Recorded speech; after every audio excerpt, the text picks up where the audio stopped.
The president's acceptance speech tonight has many wondering, what exactly will he say? Will he respond to Mitt Romney's attacks from the RNC last week in Tampa? Joining me now for a fair and balanced debate, co-host of The Five, Juan Williams, and author of Fast and Furious, Barack Obama's Bloodiest Scandal and the Shameless Cover-Up, Katie Pavlich.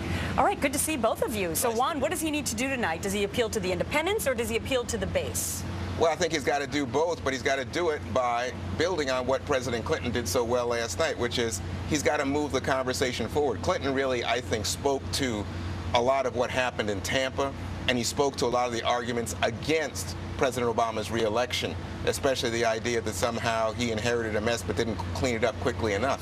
And so tonight, I think President Obama now is free to talk about looking forward. What does he have in mind for the American people for the next 4 years? Katie, does he respond to Mitt Romney directly from the RNC last week? Well, I have no doubt that he'll be responding to Mitt Romney directly, considering the tone the convention has taken so far.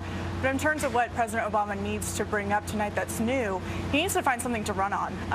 He's been running on Bill Clinton's record, as we saw last night. They're bringing out Bill Clinton to kind of tout his record back in the 90s. He's been trying to run on the record of George W. Bush for 4 years. It's time for President Obama to present a plan moving forward rather than staying stuck in the past.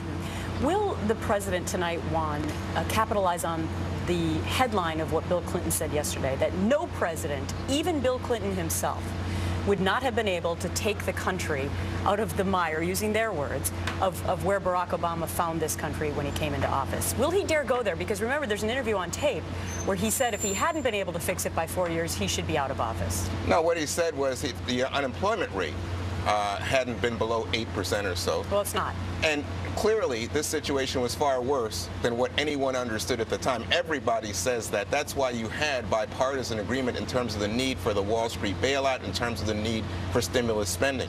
So the question here is to just try to refocus the American people and not let them buy into one side's bitter rhetoric or the idea that, oh, we're going to do anything we can to prevent this guy's re-election.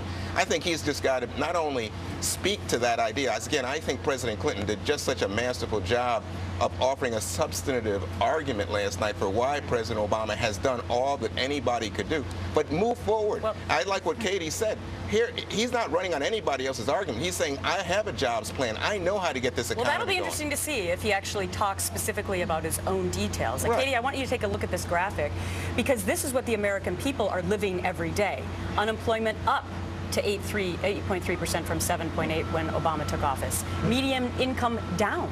Gas prices more than doubled. National debt from 10.6 trillion to 16 trillion. Katie, it seems to me that the talking points about are you better off now than you were 4 years ago transformed dramatically from the first day when some Democrats said, no, we're not, or they couldn't answer the question, to what Juan just said, which is we were actually dealt an even worse hand than we thought we were. Well, when you look at those striking numbers, you know, things actually aren't better off than they were when President Obama took office. And the fact is that people are living this every day. This isn't about bitter rhetoric. It's about hard numbers. And if you look at what Bill Clinton said last night, if, you know, any president couldn't turn this situation around, well, you go to the states and you look at New Jersey Governor Chris Christie in New Jersey, who had a huge deficit, I believe it was $4 billion in that state, turned it right around. Scott Walker in Wisconsin, all the Republican governors who were elected in 2010 have decreased their unemployment rates. It's possible if you do it the right way. It's time for President Obama to move forward with a plan to change things around. Let me just say, Katie, they've all done it under President Obama, and those numbers are pretty selective. If you look at GDP, GDP is better. You look at Wall Street, you look at NASDAQ, anybody has investments will tell you we're better off today. And you look at the fact, you look at the fact, we don't have the American people. Okay, we don't have Osama I gotta bin Laden, go. You we guys have can GM. continue the That's a conversation, tremendous but I gotta improvement. go.